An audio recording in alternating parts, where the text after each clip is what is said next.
গীবত করা মানুষগুলো সবচেয়ে বেশি ভয়ঙ্কর। ছড়িয়ে যাক ভালোবাসা প্রাণ থেকে প্রাণ পরস্পর। গীবত করা মানুষগুলো সবচেয়ে বেশি ভয়ঙ্কর। ছড়িয়ে যাক ভালোবাসা প্রাণ থেকে প্রাণ পরস্পর। গীবত করা মানুষগুলো সবচেয়ে বেশি ভয়ঙ্কর।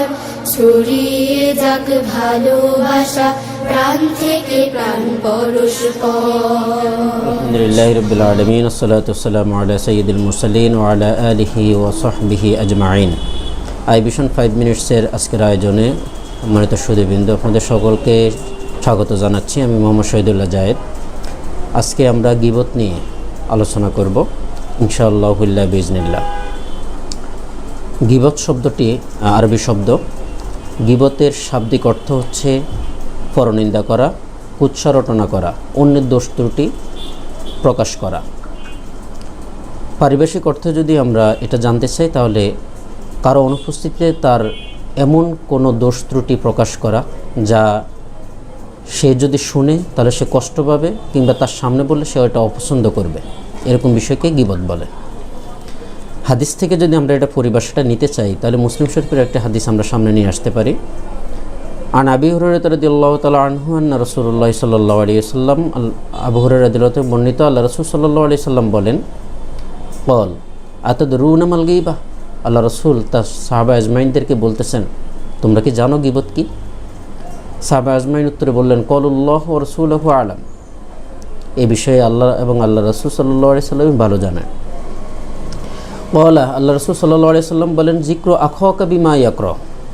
গীবত হচ্ছে এমন জিনিস যা তুমি তোমার ভাইয়ের একটি দোষ তার পিছনে বললা, কিন্তু সেটা সে অপছন্দ করে। কিলা আফরাইতা ইন কানা ফি আখি মা আকুল। একজন সাহাবী আল্লাহ রাসূলকে প্রশ্ন করলেন, ইয়া রাসূলুল্লাহ, আমি কি এমন জিনিস যেটা বলি সেটা আমার ভাইয়ের দোষ আসলেই আছে, সেই জিনিসটা বললেও কি গীবত হবে? আল্লাহ রাসূল সাল্লাল্লাহু আলাইহি সাল্লাম বললেন, ইন কানা ফি মা তাকুলু কদ ইকতাব্বা। রাসূল সাল্লাল্লাহু আলাইহি সাল্লাম বলেন, তুমি যা বলছো যদি তার মধ্যে তাই থাকে তাহলে সেটাই হচ্ছে গীবত। তাহলে সম্মানিত ভাইয়েরা, আমরা এখান থেকে যেটা জানলাম সেটা হচ্ছে গীবত হচ্ছে সেটা যে আপনি সত্য একটা দোষকে অন্যের পিছনে বলা, এটাকেই গীবত বলে। আল্লাহ রাব্বুল আলামিন এই বিষয়ে সূরা হুজরাতের 12 নম্বর আয়াতে বলেন, ইয়া আইয়ুহাল্লাযীনা আমানু ইজতানিবু কাসীরাম মিনাজ-জন্নি। হে মুমিনগণ, তোমরা বেশি বেশি ধারণা থেকে, বেশি বেশি কুধারণা থেকে, ধারণা থেকে, এগুলো থেকে তোমরা বেঁচে থাকো। কারণ কি? কাসীরাম মিনাজ-জন্নি, অধিকাংশ ধারণাগুলোই গুনাহ হয়। ওয়ালা তাজাসসু, এবং কারো গোপনীয় বিষয় অনুসন্ধান করো না। ওয়ালা ইয়াকতাব বা'দুকুম বা'দা, এবং তোমরা কারো গীবত করো না। আইয়ুহিব্বু আহাদুকুম আইয়াকুলা লাহমা আখিহি মাইতান ফাকারিহতুমু। তোমরা কি কেউ তোমাদের মৃত ভাইয়ের গোশত খেতে চাও যা তোমরা নিজেরাই ঘৃণা করো? সম্মানিত প্রিয় ভাইয়েরা, কতটা নিকৃষ্টভাবে এখানে গীবতকে ধরা হয়েছে। যে গীবত মানে হচ্ছে যে ভাইয়ের আপনি গীবত করলেন, পিছনে দোষ, তার দোষটাকে আপনি বললেন, সেই ভাইয়ের আপনি গোশত, মৃত গোশতটাকে আপনি কেটে কেটে কামড়ে খেলেন, ঠিক এটার সাথে এখানে তুলনা করা হয়েছে। আল্লাহ রাব্বুল আলামিন অন্য আয়াতে সূরা নিসার 148 নম্বর আয়াতে বলেন, লা ইউহিব্বুল্লাহুল জাহরা বিস-সুই মিনাল কওল। মানুষ খারাপ কিছু বলুক, এটা আল্লাহ রাব্বুল আলামিন পছন্দ করেন না। সম্মানিত সুধীবৃন্দ, তাহলে আমরা এখান থেকে যেটা জানলাম সেটা হচ্ছে আমরা গীবতের সংজ্ঞা জানলাম। গীবত সম্পর্কে কোরআন থেকে আমরা কিছু বিষয় আমরা এখানে জানতে পারলাম।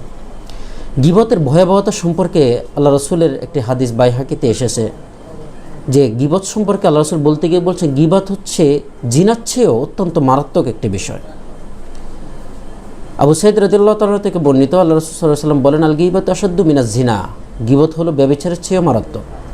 ক্বালু ইয়া রাসূলুল্লাহ সাল্লাল্লাহু আলাইহি ওয়াসাল্লাম ওয়া কাইফাল গীবাতু আশাদ্দু মিনাজ জিনা। সাহাবা আজমাইন আল্লাহ রাসূলকে জিজ্ঞেস করলেন, ইয়া রাসূলুল্লাহ, কিভাবে গীবত জিনার চেয়েও বেশি মারাত্মক হতে পারে?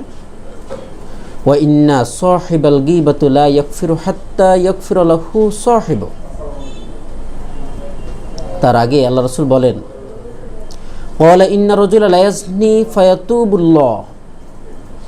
কারণ কোনো মানুষ যদি জিনা করে তাহলে তিনি আল্লাহর কাছে যদি ক্ষমা চান, আল্লাহ রাব্বুল আলামিন তাকে ক্ষমা করে দেন। ওয়াইন সাহিবুল গীবাতু লা ইয়াগফিরু হাত্তা ইয়াগফিরা লাহু সাহিবু, কিন্তু গীবত হচ্ছে এমন একটা জিনিস যেটা আল্লাহর কাছে চাইলে ক্ষমা হবে না। কারণ কি, সে যার গীবতটা করলো সে যতদিন পর্যন্ত না তাকে ক্ষমা করবে। এখান থেকে এই হাদিস থেকে প্রমাণ হয় যে আমি গীবত যদি করি, ইচ্ছা হোক অনিচ্ছা হোক, যেভাবে আমরা করে ফেলতেছি, এটা যার বিরুদ্ধে আমরা গীবত করলাম তার থেকে যতদিন পর্যন্ত আমরা ক্ষমা না চাইব এবং যতদিন তিনি ক্ষমা না করবেন ততদিন পর্যন্ত আমাদের এই বিষয়ে ক্ষমা পাওয়া অসম্ভব ব্যাপার। সম্মানিত প্রিয় ভাইয়েরা, গীবত এত ভয়াবহ যে কেউ যদি গীবত করে তার জীবনের ন্যাক আমল যা আছে, যত আমলই সে করুক না কেন, সবগুলো আমল ধুয়ে মুছে সাফ হয়ে যায়, পরিষ্কার হয়ে যায়। সে যে আমল করেছে সে আমলের আর কোনো কিছুই থাকে না। তাগরিব আর তাহরিব কিতাবের মধ্যে আবু উমামা রাদিয়াল্লাহু তাআলা থেকে বর্ণিত, আল্লাহ রাসূল সাল্লাল্লাহু আলাইহি ওয়াসাল্লাম বলেন, ইন্নার রাজুলা লা ইউতা কিতাবাহু মানশুরা, কাল কিয়ামতের দিন, বিচারের দিন, অনেক মানুষের হাতে তার আমলনামা দেওয়া হবে। ফায়াকুলু ইয়া রব্বি, তারা বলবে হে আমার রব, ফাইনা হাসানাতু কাজা ওয়া কাজা আলিমতুহা লাইসাত ফি সহিফাতি, হে রব্বুল আলামিন, দুনিয়াতে কত নেক আমল করলাম, এই আমল করলাম, ওই আমল করলাম, আজকে যে আমলনামা দিলেন আমলনামার মধ্যে তো কিছুই নেই, সব তো খালি একটা পৃষ্ঠা পড়ে আছে। এই সময় আল্লাহ রাব্বুল আলামিন বলবেন, ফায়াকুলু মুহিয়াত বিইগতিয়াবিকান নাস, আল্লাহ রাব্বুল আলামিন তখন বলবেন, তুমি যে তোমার ভাইয়ের গীবত করেছিলে এজন্য তোমার আমলগুলো ধ্বংস হয়ে গেছে। সম্মানিত সুধীবৃন্দ, এজন্য আমরা কোনোভাবেই গীবতকে আমরা মুসলিমরা সমর্থন দিতে পারি না, সমর্থন করতে পারি না। চায়ের দোকানে বসে কত গীবত আমরা করি, এই গীবতগুলো আমাদের করা উচিত না। পরিশেষে মুসলিম শরীফের একটা হাদিস দিয়ে আজকে শেষ করব। আবু হুরায়রা রাদিয়াল্লাহু তাআলা বর্ণিত, আল্লাহ রাসূল সাল্লাল্লাহু আলাইহি ওয়াসাল্লাম বলেন, লা ইয়াসতুরুল্লাহু আবদান ফিদ দুনিয়া ইল্লা সাতারাহুল্লাহু ইয়াউমাল কিয়ামা, কোনো বান্দা যদি অপর কোনো ভাইয়ের দুনিয়াতে তার দোষ ত্রুটিগুলো যদি গোপন করে রাখে, আল্লাহ রাব্বুল আলামিন কাল কিয়ামতের দিন তার দোষ ত্রুটিগুলো গোপন করে রাখবে। তাহলে এই হাদিস থেকে আমরা যেটা জানলাম যে অন্যের দোষকে বলে বেড়ালে এটা হবে গীবত, আর অন্যের দোষকে যদি আমি ঢেকে রাখি তাহলে কাল কিয়ামতের দিন আমার দোষটাকে আল্লাহ রাব্বুল আলামিন ঢেকে রাখবেন। এই জন্য আমরা দোষ ঢেকে রাখার প্রতিযোগিতা করি, দোষ পিছনে বলার, পিছনে প্রচার করার আমরা প্রতিযোগিতায় লিপ্ত না হই, এটাই আমাদের জন্য মঙ্গলজনক হবে। আল্লাহ রাব্বুল আলামিন আমাদের সকলকে গীবত থেকে বেঁচে থাকার, গীবত থেকে পরিশুদ্ধ হওয়ার, যদি গীবত করেই থাকি যার সাথে গীবত করলাম, যার বিরুদ্ধে করলাম, তার থেকে ক্ষমা চেয়ে পরিশুদ্ধ হওয়ার তৌফিক দান করুন। আমিন। ওয়া আখিরু দাওয়ানা আলহামদুলিল্লাহি রাব্বিল আলামিন। আসসালামু আলাইকুম ওয়া রাহমাতুল্লাহি ওয়া বারাকাতুহু। আই ভিশন টিভি, সত্য সুন্দরের প্রতিচ্ছবি।